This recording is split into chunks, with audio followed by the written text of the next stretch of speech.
Hello sa panghusgang lipunan ng social media. Ako nga pala si Charlan at ito ang day 353 ko sa Paris.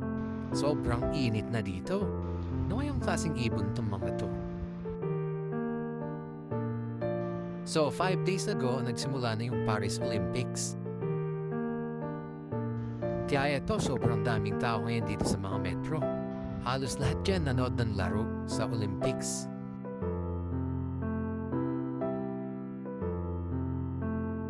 At ito na rin yung hudyat ng summer dito sa Paris. Kaya yung mga establishment or yung mga lokal dito, umaalis. So ang kagandahan dito, every year, every August, nakabakasyon sila. And may mga karatol ay mga pintuan nila kung kailan sila babalik. Ito nga pala yung bakery dito. Pag may boulangerie yung pangalan, high quality yung mga tinapay nila. Ibig sabihin pasok sa standard ng government.